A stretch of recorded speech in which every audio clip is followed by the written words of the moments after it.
Evening, folks. Welcome along to the LWB Club Champ Pod titled Pull Hard, the last Hurling Club Championship podcast of the year. Hard to believe we're saying this is the 8th of August, but it is what it is.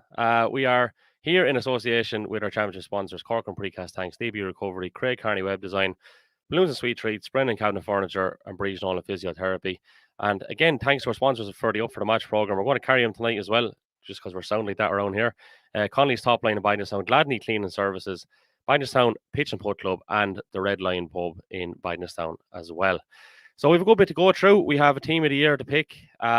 We were mooting about this all day, myself, John Nolan, and Stevie Bambrick. And I think in the end, what we're going to do is we're probably going to give our own teams of the year. And we might have come up with an official one afterwards, because that's how bad it's been throughout the day, trying to actually agree on one and pick one. Our player of the year is decided, so we'll be revealing that a little bit later on also. We'll be talking about the county final, and while we're on the topic, congratulations, St. Mullins, 28 county titles now. Commiserations to Bidenostown Gales. It turned out to be a little bit different than what we expected. Big victory for St. Mullins, obviously, in the end. So we'll speak about that. We'll talk about the under-20 final, the intermediate final. We'll chat a little bit about Camogie as well, because we're actually not too long back from a Camogie game that Stephen Bambrick was at as well. And it's probably not a bad place to start, Stevie, because it was one of the mag games. Michael and Nair Breed in action. And Nair Breed 6 points down, probably 5 minutes into injury time, and end up drawing in the end. And I mean, you both went home thinking Michael won't be a point. And then I know, I didn't go home. I was going to I was halfway to the car when I found out. Right, yeah. Because like I was fairly certain Michael were 7 up. But anyway, it is what it is. Emma Brennan rebound from a penalty, and Ava Lawler, I think, with the equaliser, literally last stroke. So in fairness, a really enjoyable game, I have to say. I thought striking in particular was pretty good from both sides. Like Kate Nolan, as you expect, Lord in the centre back, Queeve O'Neill very good down on the far side. Yeah, it was a good game. In fairness, it was like a ping pong ball. That ground down in that Super Bowl is like concrete, isn't it? Was, like probably no coincidence. Maybe Kate Nolan went off about 5 minutes to go there. She came out of the ball. She came across her own square, and she pulled some, but she didn't stop up. She went over 40 or 50 yards, and where she drove free or cleared it. But she went off. Then she was gone for the last 5 minutes. And if you remember the 2 goals, the penalty and the goal level, all got probably, they were. I'm not saying that the might still happened if Kate was there, but she was immense now the whole game. But there was some great displays on both sides there now, and it was Nair Breed on top the first half. Michael, typical experience, go down, goal first. I'd say Nair Breed had about 7 minutes, scored maybe 2 points, 1 point or 2 points. And then I don't know, it was Amy Nolan, I'm not sure, got the first goal for Michael. They have the ball down there, and that's the experience they have. They'll bury it there. Yeah, they take their chances. They can. The whole way through the game was 2-2 to 4, 2-5 to 7. Same amount of scores. But the goals are where Michael will beat you, like in Ciara Kirk, she was quite enough, I suppose, by her own standards, and she still probably, I suppose, she nearly scored any point they got, probably 5 or 6 of the 7 anyway. There's a few players missing on both sides. Sarah Sheen came on the sub there, under 16, seen her county level there, and she's a serious prospect. And there was some fair hitting in now for a Camogie match, and Shane Foley drafting it known Tony Shane every forward, so he said that he wasn't out celebrating that late now last night. With on St. Mullins, he's converted, I suppose, well converted at this stage. Frank's brother, of course. Yeah. Frank's brother, yeah. So there was number 4 there from Michael. I forget her name now. She was the first half right in front of us now. She came out a lot of simple ball out to Marion Doyle. And said number 4. I don't know what her name was either, but she was absolutely brilliant. Good chances, probably a Nolan. But the other side as well, Gary Murphy, Emma Brennan, the usuals. It was an interesting game, and it's probably give Nair Breed a bit of a G up that they might be getting a little bit closer. But also, Michael want, they don't need any warnings. They know that they're experienced outfit, and they'll bring them heads over them there. They'll have a good look at where the late goals went in, especially that wouldn't be a thing, as I said, that we going to do too often. Yeah. I didn't actually see the results in the other Cody games this evening. I know there was a full round. There's games Friday, I think, as well. If anyone's tuned in, by all means, send them in there. Maybe if we get a quiet moment, I might be able to go onto the Twitter machine or Facebook and have a check also. But that ended the draw, and I think probably about 2-7 apiece, was it, in a round? Yeah, I think it was 2-7 each. Or Yeah. was it 2 We'll to go. 4 pints at half time or something like that. Or We'll go with that. Now, John Olin is running a few minutes behind, and I don't know if he'd heard our little agreement or not, but we're actually calling out our own teams of the year, each of us. And we're going to make an official one out of that. Not live on air. It'll probably take a day or two, because we're saying to listeners that we had a bit of difficulty in trying to decide on one. I think Joe's ready now. How are you getting on, Joe? Great, lads.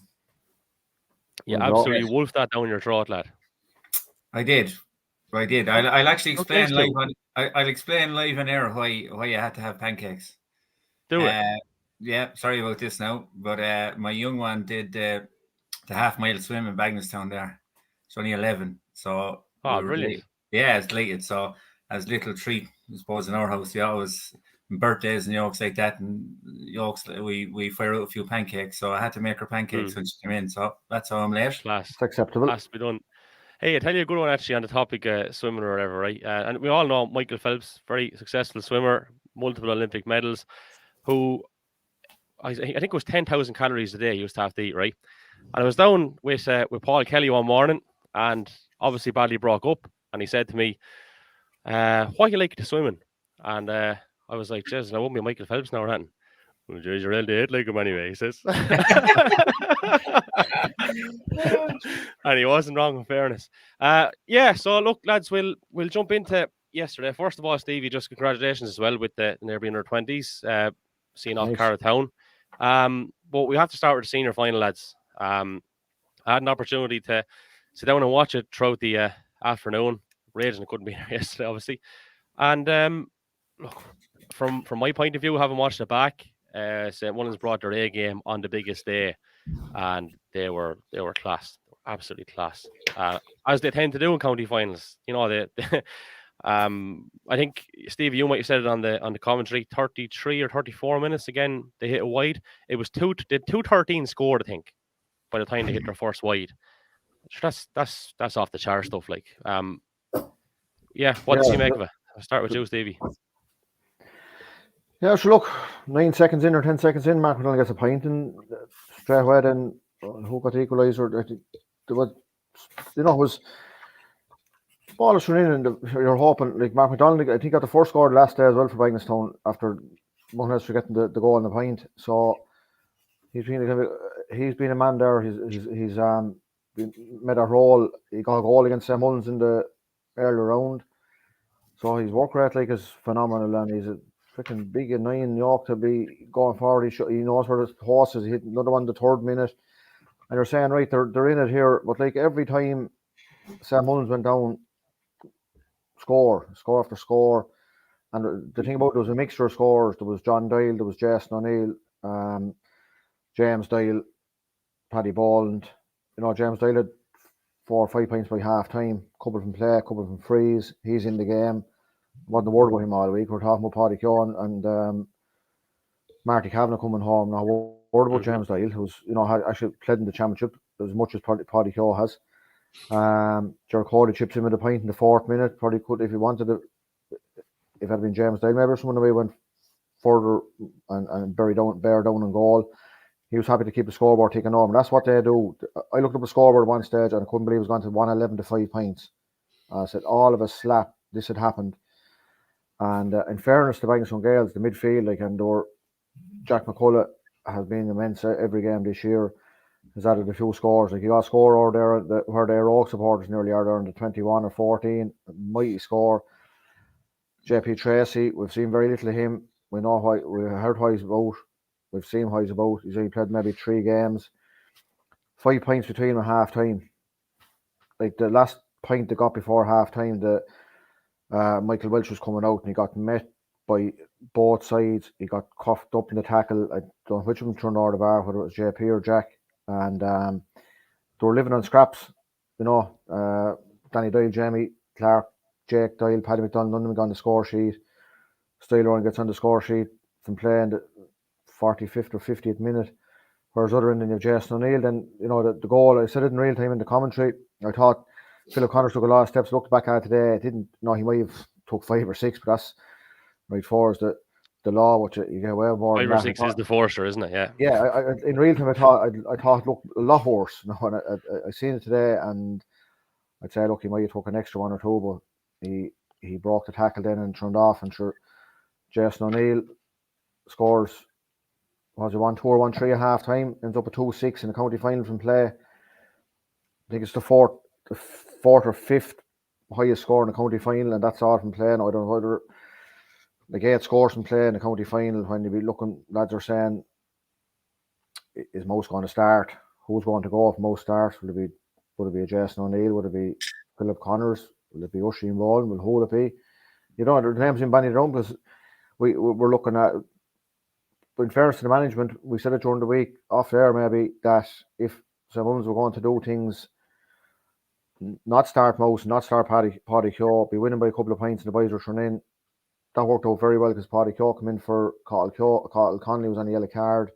Maybe only 20-25 minutes gone. Mouse comes in after 35 minutes. You know, he had a few wides in before he got going. But that stage, the damage was done. Jason O'Neill, I think, had Guy's second goal. So we were well on the road to, you know, St. Mullins winning. And it's squared away the game. Like 2 wides and 3 wides all Bagginson Gales had. St. Mullins had none the first half, had 10 in the second half. And they're all in the last 20 odd minutes. But we said it during the week, they always bring their game to a county final. That doesn't always mean they win it. But like half time, you have 5 scores in play in the forwards, and Cody is 6. Last week, Bagginson Gales today or 9, I think, in the whole game, and yesterday they had 1, 2, 3, 4, possibly, you know. So need to spread the scores. But one is getting in, even if there be one, the Bagginson Gales are getting 2-6. It was like 4 scores, right, would have made a difference, but.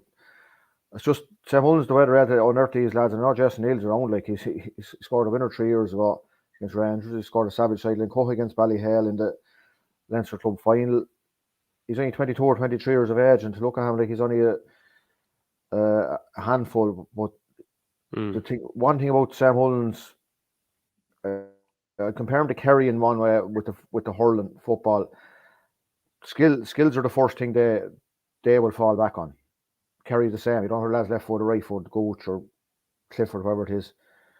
St. Mullins' default button will be it'll reset to your basic hurling skills, and that's where underage levels, under 12, 13 or 14, they're not age or they're odd numbers now, that they will have lads that mightn't win the game, mightn't win too many games in underage careers, but they're progressing, they're getting game time, pucks of game time, and then they come up to adult level and they're not the finished article, but they're well on their way to being. And you know, 2-22 in the county final, it's a mighty score. And the 10 wides, there were probably some of them, like Jason O'Neill, some of his scores were just outrageous. They were, yeah.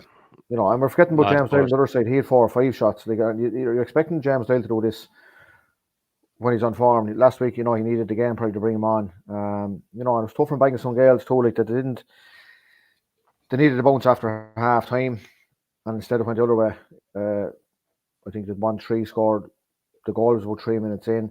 Came from Paddy O'Shea delivery. Don't know whether Paddy was going for a point or just getting it up the field. And sure, Jason Neal caught it, turned and buried it. Like, and the goal in the first half, he had the head on him not to take a touch, just to hand pass him from Philip Connors. He just tapped it into the net, and you know that's what they're dealing with. Like, and it's Club Champions not for a couple of months, but it'd be interesting to see how they go on that. As in, they're home to, I think, Wexford champions.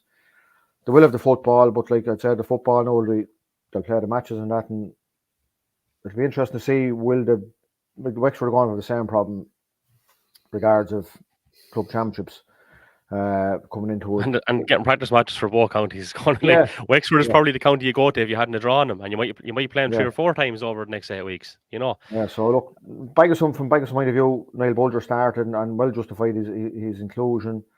Had been out of the mix there for the last couple of games for starting.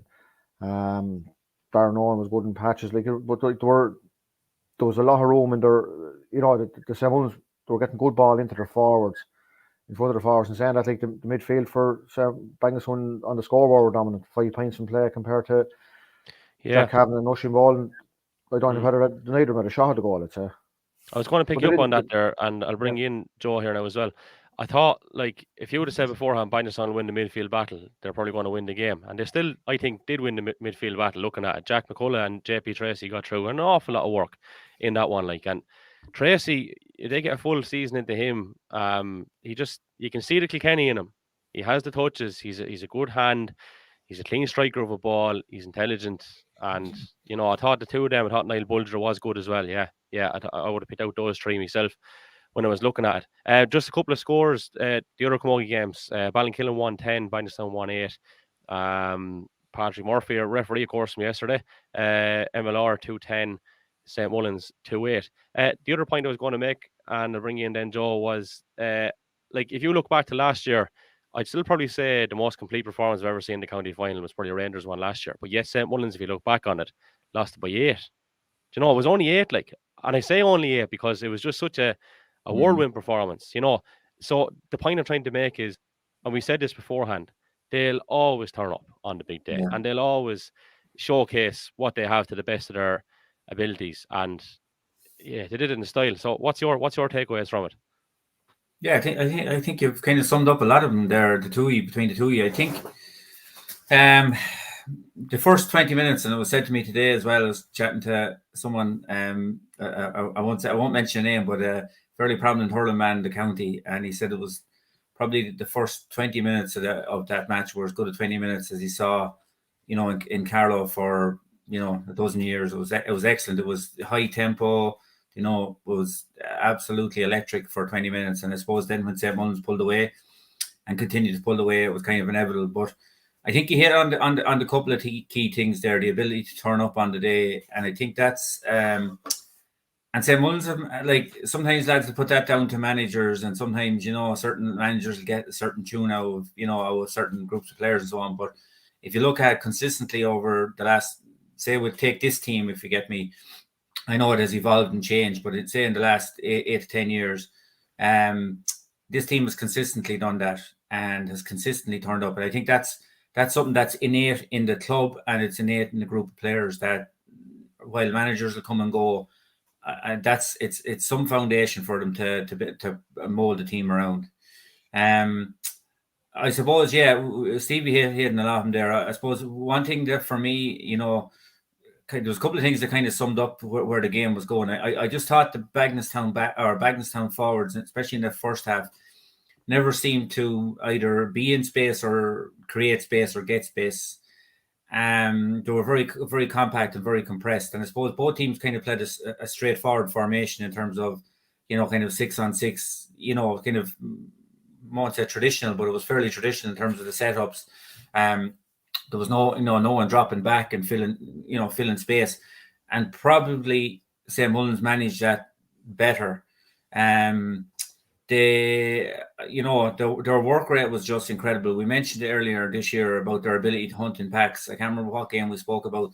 After that, could have been the first maybe game against maybe Ballinkillen, or maybe it was the semi-final. But their work rate was just incredible. Two things come to mind for me. The game was probably well over at this stage, but it just epitomized they're just where they were in terms of the mindset. But Philip Connors, the game, I think it was 2-16 at this stage. I remember the score exactly. It was when St. Mullins hit their 17 point, but it was 2-16 to whatever at this stage. The game was more or less over. But Philip Connors was back on his own 21, ravenous for the ball, turned over a Bagnallstown player, and worked the ball up the field. And it could have been actually one of Jason O'Neill's points. He got enough of them, but it could have been one of his scores. Working the ball up, but their hunger was incredible yesterday. When a ball came to ground in a ruck, there was 3 St. Mullins lads there. Their work rate was fantastic. Skill level, I thought maybe, in terms of not skill level, obviously we have a lot of skilled hurlers and incredibly skilled hurlers on all sides, but Bagnallstown just, their touch, their little things just let them down on the day, and it just cost them those vital yards, especially maybe in the forward line and things like that.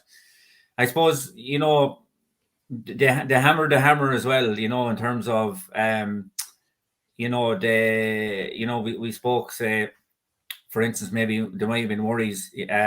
Maybe if Bagenstown thought maybe if they were going to get at St. Mullins, they might pick holes in their full back line, and they were incredibly strong. I know Paddy came in. Young Connolly picked up a yellow card early on, and it was I suppose a ballsy move by their management team to take off a lad in the yellow card, and I suppose maybe looking back on it, it might have been the wise move, given that the pace the Bagenstown side, but just the likes of John Dorn in there, he probably, Bagenstown might have thought maybe, look, John is one of the older lads on the team, maybe they might have to run on and get the legs on him. He was just incredible yesterday. He was incredible. As good as Jason O'Neill was up at the other end, John Dorn was immense in the full back line for St. Mullins. And I suppose they had more leaders, in terms of that. I mean, I remember, I think it was about the 48th or maybe 50th minute of the game, and I can't remember which Bagenstown forward was on him at the time. But a ball came in, a very good ball coming in for a forward. John, literally put out his arms, swatted the Bagenstown forward out of the way, put him down on the ground, and came out and won the ball and drove forward. And when you were seeing kind of stuff like that coming, you just knew St. Mullins were in the groove. Yeah, I mean, look, you talked there as well about Jason O'Neill. I mean, he's a big man for the big occasion. He's a great temperament. I think if you were looking at the game yesterday as well, if you were a young lad looking at that game, or anyone looking at the game, you lads talk about risks in hurling, and if you look at the scores he got, none of them were easy. It wasn't that his marker was standing off in miles or anything. A lot of them were just absolutely beautiful strokes. You know what I mean? He's an absolute genius of a stickman. I think he scored 2-6. He might have hit another 3 wides maybe, or he definitely got 2 or 3 wides anyway. And they weren't far away from being ridiculous scores. He was just, I suppose, on song. But just to see him, he's a joy. We've seen what he can do with a line ball. We've seen what he did to take the winner, to have the balls to take on the winner, I suppose, against MLR in the county final a couple of years back as well. And I suppose we do forget that he is a relatively young man. I think he's the same age group as John Nolan and Kieran Whelan. I would have had them lads as in a development squad. So he's a very young man. He's a lot more hurling to do, both at club and county level. But yeah, the work rate from St. Mullins, they just were so consistent throughout. Very dominant, I think. Looking back on it, like, there's probably not too many Bagenstown players who come out on top in terms of against their direct marker. And I think when St. Mullins are winning those battles around the pitch, and when the game does, not that it developed into a battle, but they bring that incredible work ethic. And I think when they're in that zone, they are unplayable. And it was kind of a watershed moment as well for them. We talked about this year, about being lads standing up for them, and different lads standing up for different teams and playing. And I mean, they've had changed the personnel over the year in terms of like different lads coming in and fitting into the team, and and ultimately, I suppose that's what made the difference for them in the end. But yeah, no, just look, thoroughly enjoyable game. Deserving champions. I think they probably produced their best performance and their most dominant performance for the final. I just think there was no winner from, or sorry, there's no one else a winner maybe from 20 minutes out. Really, you couldn't see Bagenstown coming back into it from the position they were in. Yep, summed up very well. As I said, we've teams of the year to go through and a player of the year to announce. So I think we might just wrap it up on that. And say congratulations to St. Mullins once more. 28 titles, fair play. Yeah. Hope they're enjoying the celebrations down there as well. I'm sure they are. The intermediate championship won by Navan. We weren't at that, so I don't have much information from it unless you have. But fair play to them. That was one prediction that was correct. Yeah, go for it. I was in there, yeah. Looking at the teams from last year, we would have played both of them last year in the round robin, the semi-final and the final. So looking at the teams, they probably both had maybe 6 or 7 gone from both teams. And first sort of the game, like, Michael were clinical. They were that bit more were winning all the hard battles. I thought from the word go nearly they were first 10 minutes. Cheyenne Harmon 2 points in play. Anna Cabinet hit one from play. Then Kieran Abbey, her lob of this chap this year, seen as a cracking goalie, and he was taking the frees and he was clinical on him. Whereas the other end, Munster Rangers, they must have hit, I'd say, 10 balls into Damien Jordan's hands over the hour.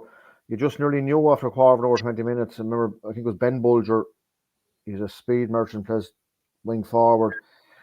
There was a Nacre room had opened up inside him. He just didn't get the pick up, and if he had got it up, he could have been straight through for a goal. You kind of get this feeling when these things are not coming up for you. It's not going to be your day. He got a couple of points in the second half. That was other than that, there was Luke Roach got all the scores from frees, and he got 4, and Ben Bulger got 2 in the last 10 minutes. But Michael Devon were worthy champions. That 5 wides when it's Rangers, I'd say 10 or 12, and what balls dropped into Damien Jordan then as well. But there were a bit experience at the back there. Dermot Deacon, Philip Smithers, Shane Cavan, Shane Cranny. They're around a good while. Dermot Deacon is young enough, I suppose, but the other boys are there. They're solid unit. Regards Munster Rangers, Jamie Nolan, James Kelly, their lads have been out with injuries before, and they're kind of getting their way back in. They're still young lads as well. And John Cody spent a good bit of time away from the goal at 11, where he'd probably be better off at 14 if he could afford him in there. Willie Hickey 40 there last week, like just still, he's a legend. Darragh O'Toole came into the game. Michael O'Grady probably their best player, I suppose, especially during the second half. And Joe Dundon played very well in the top when he came on as a sub. But a chap that came on as a sub there actually for Nave Owen, Kyle Foley, Robbie's young lad. I'd say probably his last game of hurling for a while. He's on his way over to, I think, it's a Boreham Wood in England, soccer goalie, and wish him the best of luck. Yeah. So yeah, Michael, I think Tommy said it was their 19th intermediate title, and full value for a possession-wise. Munster Rangers, they don't have to be told. It said that they didn't take enough scores out when they were on top, and that in the low scoring game of that, and Kieran Abbey, I was told last week, got 2 sideline cuts in the spills of rain. Well, he done it the other night again. He got 1. Say about on the halfway line, he got shook up by a serious shoulder from Luke Roach then in the second half. And I think the ball ended up being thrown in, and he got free out of that, and the roar of the Michael crowd began to the far side, like where they're always congregated on the right of the stand. That when they're in the humour for that, there's only going to be one outcome. But it was a different looking at from last year, and looking at so many players I've seen playing last year when they're down the pitch side, and then see it from the terrace as well. But a lot of these lads have gone up senior. There's 5 or 6 off each team gone senior, and next year Michael have to regrade them again. I think 12 or 15 of them. So now they're deserving champions, and that's going to have no complaints. They just didn't take their chances when they had them. Mm-hmm. And just on the under 20 final, Stevie, in 2 minutes there, if you can give us a synopsis on that, and we'll move on to the team of the year. Yeah, sure. The same. We played Carltown in the final last year. After playing them in the early round, the biggest over in Ballinround, that was last year. And this year, the very same. We played them in an early round in Carltown. We were missing 4 or 5. They were missing 4 or 5, and the beat us 4 points, I think. So yesterday going in, I said this is 50-50, and he was asking me. I said, look, someone could win me 10 points. I mean, don't be surprised if they do, but I'd call it even money. Half time, we were a goal 1-6, I think 8 points up.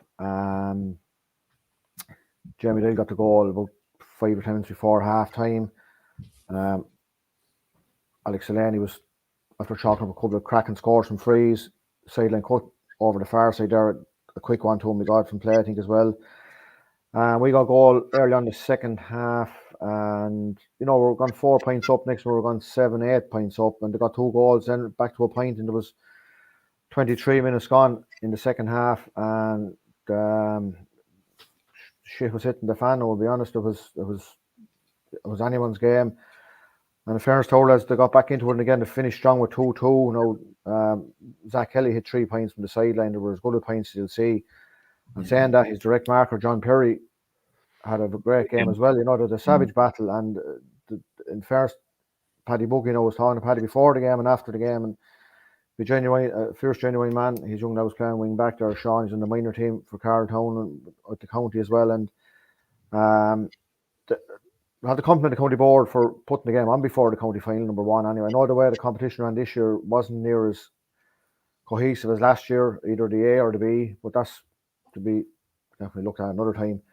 But to get the chance to go on out in the county final day and sampling the atmosphere, and I said to the boys after, make sure, try and stay back and look at the game, because a lot of our boys, if any of them would say, I wouldn't say any of them have ever been in that county final. You know, there might be a random one or two would be had. But no, it was great to get the win in the win of 4-13. I think it was 2-10. Any win, it's hard, Aaron, whether it's a B or a C or a D or an A in any county, and you know, it's great to get out on top and hopefully give the boys a boost going up for any of them played senior this year. They kind of put their hand up yesterday and showed a bit of experience with balls. We won there and they won them. So just in the battle there, Stevie, it was just incredible to see the two boys. You mentioned John Perry and Zach Keeley. Zach, the couple of scores he got, like it wasn't that there was a ball thrown out to him. He got one score, it was just unbelievable. Took a puck out of the air, it went across to the sideline, and you know, bombed it over from 65 yards. And then John Perry, maybe from the next puck out, went up to the clouds, you know, and took one. Yeah, he caught one. John Perry caught one. Exactly. Zach was right beside us for the 3 points he got, and we had a great few of them were looking at were going to stay in or just go. And exactly that next one, a puck coming down, and John Perry and Mark Fitzgerald went up, and the two of them. We cheer because we thought Mark Fitzgerald had it. Yeah, and John Perry was gone on with it. So it's incredible. The second half really opened up. I just missed the first 5 minutes, and it was kind of, geez, the second half was a thrill a minute. Like there was a lot of scores, and it was like what you said. It could have gone anyway when it came back to that couple of points in it, just with 5 minutes to go. You know, geez, and Cartown hit. Same happened last year. The very same in the final last year. The very same. We went 8 or 9 points up. Back to 1 point. I think it was 2 points in injury time, and they got a point, and a ball was flicked out, and it could have went. I think it went over the bar, and it could have went under the bar. Like so, as I said, to have the match in Dr. Cullen Park in the first place, you know, it's great, and have it under before the county final. You know, these are things. You know, little things. Hurling needs to stay in Carlow. Yes, was the biggest day, and a great day. And in fairness to the two clubs in the senior final, they were nearly all in for that match as well. Like as in, you know, sometimes there mightn't be a crowd in for it. Geez, there was a big crowd in for it, apart from obviously your own crowd and Carlow Town crowd, but there was a big Bagnestown crowd, a big St. Mullins crowd in for the game as well, and it meant it got the respect and the crowd that the lads deserved as well. So that was lovely to see as well, you know. That's deadly for him. Well done again. Okay, so firstly, if anyone has their views on who should be Hurler of the Year, feel free to comment them in. We're obviously live on Facebook and on Twitter and on YouTube. We'll see them on YouTube and Facebook. Twitter, I might have to go digging for them, but belt the weather anyway. We're going to do our teams of the year first. So I don't know if you, Bukali, have years at the ready, or if you want me to go first, I don't mind. Absolutely. You go first, because we'll slate yours first.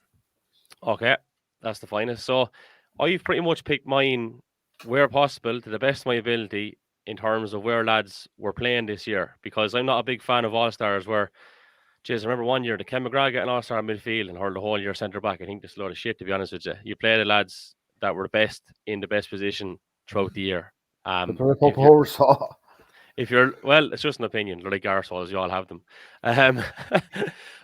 Like, that's what I've gone with. And some lads are going to be left off this. That'll be like, jeez, how the fuck did you leave him off? But I'm not in the habit of shifting lads out to the wing and stuff like that. They played in the centre, they played in the centre, they played in the wing, they played in the wing. There's 2 wing backs in every team, there's a centre back in every team. And some of them have to play well, and some of them deserve to be on it as well. So, right, based on that, let's get to the chase. Kevin Keogh's in the goal.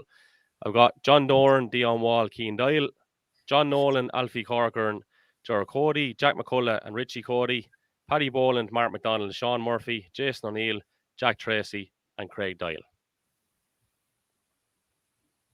So whichever one of these wants to step up next. Right, I'll go next. I went with Kevin Keogh, John Doran, Dion Wall, Alfie Corcoran, Dermot Byrne, David English, Gerard Cody, Richard Cody and Jack McCullough, Paddy Boland, Sean Murphy, Jason O'Neill, Jack Tracy, Craig Doyle, Ted Joyce. Right, Joe. I went with Kevin Keogh, Cian Doyle, Dion Wall, John Dorn, Ger Cody, David English, Alfie Corcoran. Middle of the field, Richard Cody, Jack McCullough. Half forward line, Paddy Bolden, Sean Murphy, Evan Keeley. And then Jack Tracy, Craig Dial, Jason O'Neill. There's a lot of similarities. I think there's maybe only 3 variables, possibly in around 2 or 3 variables, but most of it is consolidated anyway. So we'll put up an official one maybe on Twitter or something the next day or two. But there we go. Look, there's lots of lads we probably should mention as well that haven't kind of. We're going to go with a panel first of all. The first idea today was to name a panel and not have 15 at all, and I was just like, no, that's not happening. The thing about Kevin is the thing about it, there's so many players that will be automatic choice any other year, probably missed a game or 2 or 3 games, and that's not saying there's some of the lads on the teams who are in that group. So you had Paul Dale, John Nolan. Well, look at lads that haven't been mentioned. Paul Dyle, James Dyle, yeah. You're looking at. Sorry, there's a gap. Michael Kavanagh was someone that was mentioned. Dwayne Kavanagh was mentioned. I thought Paul Cody as well had a very good, he did a very good group. He put in a good shift in all 5 games as well. When in a Rangers team that was kind of up and down personnel, he's another lad there that. Donna Murphy scored 3 from play at center every game. He was, you're looking at a few more there. Just Paddy Mcdonald had a very good year. Like I remember being at the first game and saying, in terms of hurling skill, that lad mightn't have as much, but he's serious pace. But he proved he's plenty of hurling skill as the year went on. Like he was a serious threat. He drew a merciful amount of fouls throughout the season. Steve, you've mentioned Aaron Amon as well. Michael Walsh, centre back for St. Mullins. Steady. Michael Cavanagh, Brian Tracy. Philip Connors. For nothing wrong. Dwayne Kavanagh, had brought the fight to any team. Unfortunately, literally in the last match for him or second last match. But he brought a massive fight to a Michael team that was kind of all over the place. In terms of he had some super games. Nearly single-handedly kept him in some games. There was a lot of lads, Sean. I suppose I think what you hit the nail on the head there, Stevie. There was a lot of other lads, only maybe through injury or otherwise, maybe might have appeared in the team, like JP Tracy. Yeah, I suppose we hummed and hawed as well. Say like John Nolan was just incredible in some of the games. Then got injured, played the last game at wing forward, But at wing back, he was just he was so impressive. The couple of games that he hurled there.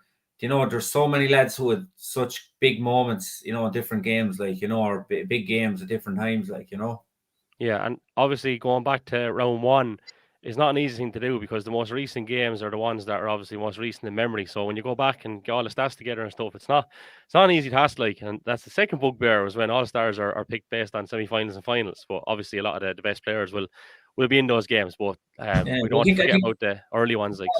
But I think I think a lot of our backs are fairly constant there, aren't they? Like in fairness, like Kevin Keogh. The full back line was unanimous, wasn't it? Near enough. Yeah. And the goalie. I thought, just to go down to him, Kevin Keogh, he's just. I'd say he actually handled more ball than I don't know. I couldn't even give it there. I don't know how many balls he even handled yesterday, Stevie. Yeah, and I said it against Magnus O'Gale's game. When lads under 21 with a ball in his hand, the goalie's job is very, very easy. He's going to pick the ball the net more than likely. It's them ones, like he caught one yesterday on the crossbar, the very same. Yeah. And Damien Jordan was the very same in the night intermediate match. The balls drop in there, they get them, they're starting an attack. And his handling was impeccable. And Styler left him on his arse when he came out outside the square there, rightly so in the first half. And I've no sympathy for any goal. He gets buried. Got buried himself often enough. And you'd be thinking twice the next time, but he wasn't. His handling was deadly. He was, he was. And that's what your dependable goalie should be doing. They're the ones. And talking to someone today, I said, your skill level in the goal for them things alone. Forget the shot stopping. The shot stopping is there's a lot of things that can happen before the ball lands on the edge of the square. It's gone past 14 other lads possibly. It's them ones go dropping in like he was. Brian Tracy as well is very like them meat and drink ones where they have to put their hat on him every 99 times over 100, and that's savage. And it's whereas deliberately was happening yesterday because it was you're looking at the last day it happened and happened again Saturday night, happened again yesterday. You know, ball just dropping short. If the go long, go wide, like it's wide. Or if they drop shorter again during top of Styler maybe yesterday or something, and he gets a ball in his hand and turns and goes for goal and gets a run and Paul Dale, it could be a different game, you know. But you know, it's just and the full back line like as well. You haven't got Paul Dale on it. You got a great flicking in Alfie or in Styler there in the first half. Yes. First time he got a ball into his hand, it's about quarter, no 20 minutes gone. Flicking, we think Styler's getting away from him. He got away from him all right, but still he was close enough to get the flick of the hurl in, and that's all he does in the game. Keeps Styler, you know, inactive. Job done. Dion Wall missing for the semi-final. Come on as a sub. You know, it wasn't right to, I'd say, even talk out in the field, and you know, it was a fierce loss, I'd say, on the outcome of that match possibly. Yeah, like if I was doing it in the All-Stars style, Paul Dale would probably be on my team, but I'm just not a fan of that style. So it's like he's very marginal between him and Dion Wall at fullback in my eyes anyway. Very, very marginal. Look, go on, you don't want to go down through him. You want to go on, do you? I don't really want to go down through the whole lot because we're 45 minutes into this already, and I don't want it like the Titanic. But anyway, so you're accepting my team as the right team, anyway. That's it. Yeah, we'll give you the benefit of the doubt. I think, by the way, I think mine there. I know we talked about him as well. Lad to mention there just had a good year, and I know I picked him on my team. Evan Keeley. Remember, he's only a young man. I thought he was impeccable on the freeze. Scored a couple of points. Score in the championship. Yeah, I just thought that's why I picked him. I just thought he was so good on him, you know, in pressure situations as well. You know, I just thought he was excellent as well, you know. So, well, it's great. It's great to have difficulties picking him, isn't it? Like, you know, in terms of it's great. There was a lot of lads had a lot of great games, you know what I mean, and a lot of young hurlers. Well. There's a chap there I have on my team, obviously centre forward, Mark Mcdonald, who I forgot to mention earlier as a few standout players. Remember I said Niall Bulger, JP Tracy, Jack McCullough. Yeah. Mark Mcdonald, I was actually looking at him pretty closely on the video. He was giving his own lads digs, just trying to G him up or whatever, and he 2 points to his name in a couple of minutes. Yeah, but he was a big factor in them baiting Rangers too, because he was up. I'd say the quickest point in the county final. Game, you know what I mean? 9 seconds, 10 seconds in. Yeah. You're looking for a bounce from the throw, and you're looking for get your hand the ball. 9 seconds in, ball over the bar. 2 minutes left, another score, and like he disrupted Dimmerburn a lot last week. No, I was the only one maybe at Dimmerburn in the team. I thought he had to be on it. You know, he disrupted Dimmerburn somewhat. You can't disrupt him for 60 minutes, but he definitely, you know, upset a lot of clearances there, and you know, stopped a lot of Rangers attacks before they even got going. I think maybe the first game, Joe, correct me if I'm wrong, the one that we did on the left wing back Twitter between Binders and St. Ones, that might have been the first time Mark was shifted up centre forward, because I think he was midfield up to that. I'm nearly certain anyway that was his first one, and from there, you know, he did a fair job, like, because he is a midfielder, kind of half back, would have played a bit of underage hurling at centre forward and took frees. He represented Carlow in the Fail of Skills competition, and you always go back to a hobby horse. You know what I mean? Like the skill level was there. I suppose he played back there. I suppose that first game, Jack McCullough was back centre back as well for a game or two for Bagnallstown. You know, because of personnel changes. But Mark had a good year. Yeah, I just thought Richard Cody, for a lad who's one of the elder statesmen of the Rangers team in Carlow this year, just so consistent in around the middle of the field where it's all action and all go, and you're against a lot of young guns out there. He was mighty impressive this year for Rangers out around the middle. Conor Keogh as well. Like Conor Keogh was, very good every game. I thought, look, he was taken off for most, which is not. That wouldn't be. Young Sean Wall worth a mention as well. In fairness to him, like, you know, it's a long championship, and we're saying that he's definitely worth a mention. Someone else there, Jack Tracy, I thought as well, definitely a standout player this year. And another lad that you mightn't have thought at the start of the year had the world of hurling, but he picked off some serious scores, you know. So you get 3 or 4 every game, yeah. We'll move on. So there's nobody after sending in who they think the hurler of the year is going to be. And even after we've announced it, feel free to do so. And to be honest, I think last year and the year before we had a short list of 3 people. We didn't even discuss a short list today, even though we could have had one if we wanted to. But we went with a lad that went and always goes quietly about his business in a very efficient manner, and doesn't always look like it's, you know, how do you put, gets the job done efficiently each time, and very little occasions will you see him getting the better of. At the very worst, he always seems to break even. So the left wing back hurler of the year for 2022 is Cody of St. Mullins. So well done to Jor. We might send him out one of these bad boys here behind us. They're 25 euro to buy, actually, if anyone wants to buy one as well. But we'll send out Jor one there. He's hurler of the year. So well done, Cody. We spoke about last week, lads. We're not going to Blanchfields to deliver it now, no. I'd say at this stage at half 10 the day after, I'd say it's like something to see now Vietnam down there. I'd say at this stage. Yeah, he was very good though, lads, wasn't he? Fairness. He's so like you hit the nail on the head, Kevin. Just so consistent. Picked off a couple of big scores in games as well. He just man, he's just like a dynamo there, like a rock there in that half back line, and so many, as I say, so many attacks flounder on him. He's so good in the air. He's such a good stick man. Great striker of the ball. Doesn't give away frees. Hard as nails. Has a lovely chap as well. He's well deserving. Yeah. There we go. That's that, lads.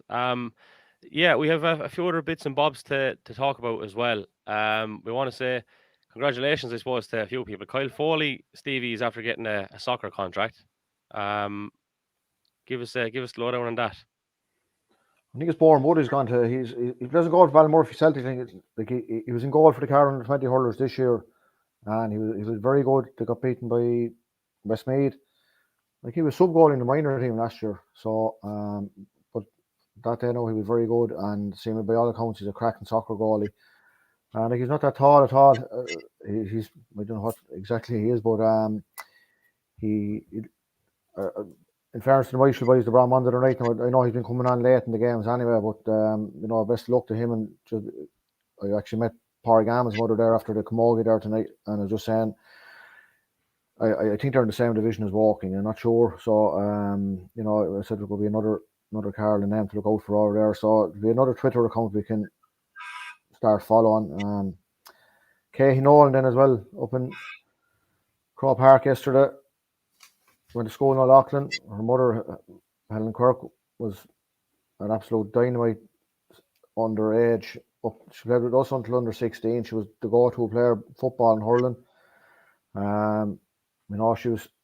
She took her time to get her name on the Kilkenny team. Last year she got an All-Star, and yesterday she got player of the game of Marty Morrissey. She was as giddy as a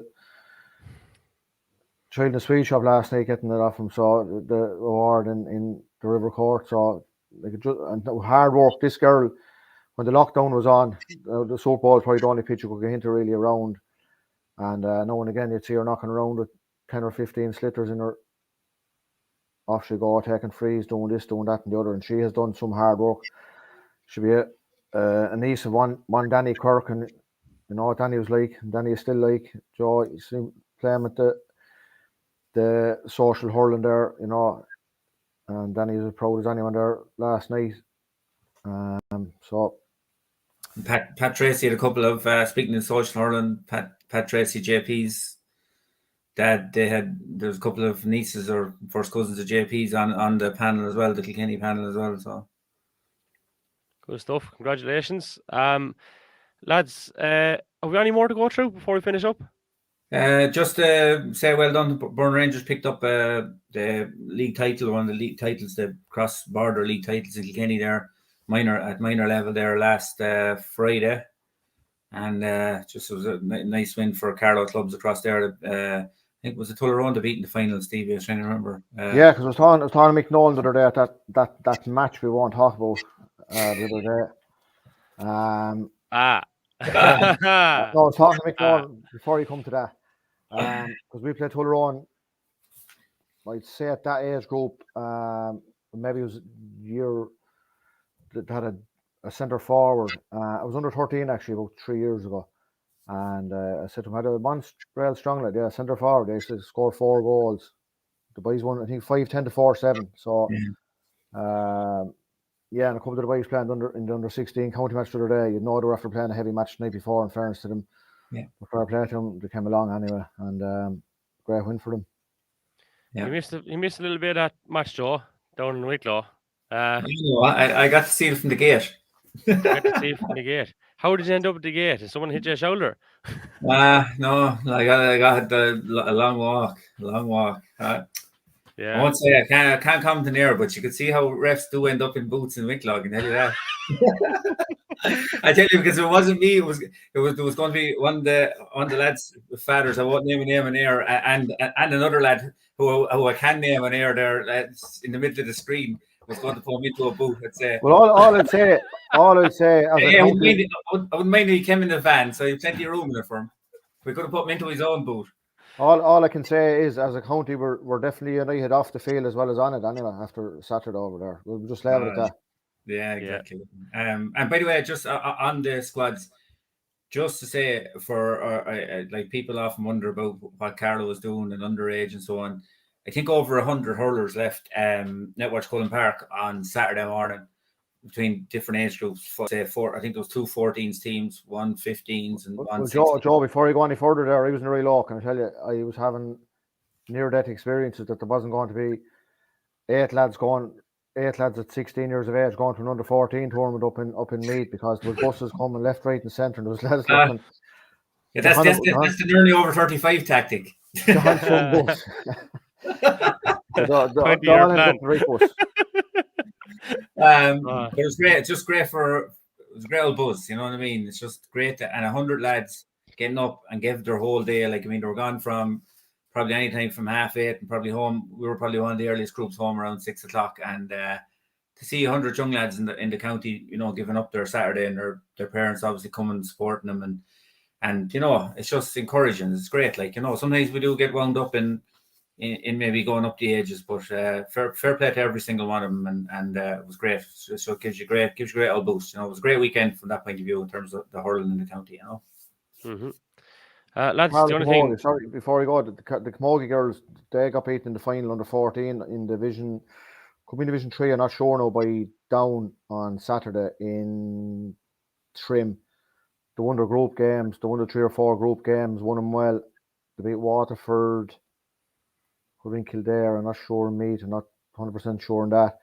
They lost the final to Down, I think 2-1 to 4 points. And these girls now are serious. They're a strong squad for under 14. So that was a great achievement to get to the final of that. Unfortunately, didn't win, but they have their big day out yesterday as well in Crow Park, which is one of these great ideas that, you know, I don't know whether it can happen at the men's part of the game, but to bring all the under 14 players to play in that weekend games last Saturday, and they all come out in the parade in Crow Park yesterday. I'm not sure which game was between, because another year we were up there with Carlow, I can remember that happening, but I'm not exactly sure which one it was. It was a great memory for Carlow. 2 teams in that, the red and the green team, the other team, they won their final. I can't remember who they beat now, but they won their final 2-1 to 2 goals or 2. So these are little seeds that's planted for you know, you have lads training an hour a week or 2 hours a week, but the rest of that week you need to have a seed sown and water to try and keep the game alive in both the hurling and the camogie, and they're very good ideas from camogie points of view. So well done to the girls there. Yeah, Stevie's internet is dropping out. I thought he got an upgrade a few months ago, but yeah, but you have to pay the bill for it, though. That's the problem. Yeah. That's the problem. Half price the first 6 months. Yeah, half internet after that. Then there's springs on them checks, Stevie. Is there? They're bouncing everywhere. No, listen, lads. Look, I just want to say thanks a million to you two. You've given up your time every week over the last number of weeks for the hurling championship. It's been great fun and appreciate it as always. So thanks a million. Yeah. No matter, pleasure. All right, thanks, Kevin. Good stuff. And before we wrap it up, we want to say thanks to our championship sponsors. They've been with us for the whole championship as well. Cork and Precast, thanks. DB Recovery, Craig Carney Web Design, Balloons and Sweet Treats, Brendan Cabinet Furniture, and Breeze Nolan Physiotherapy. And of course, Connie's Top Line Hardware, Gladney Cleaning Services, Bangerstown Pitch and Putt Club, and the Red Lion Bar and Lounge in Bangerstown. Come on board for the Up for the Match programme, and we gave them an old jingle there tonight as well. Thanks to you, the viewers / listeners. really enjoyed putting out the content, and hope you enjoyed it as well. If you have enjoyed our coverage, we have a Buy Me a Coffee link underneath. It is completely up to people if they want it or not. There's no hassle whatsoever, but we've enjoyed putting out the coverage, and we'll continue to do so for the football championship. My thanks to Stevie and Joe again. Thanks to you, listeners and viewers. And we'll be back previewing the football championship, I guess, at some stage next week. So until then, goodbye and take care. And well done to St. Mullins. Commiserations to Bangstown.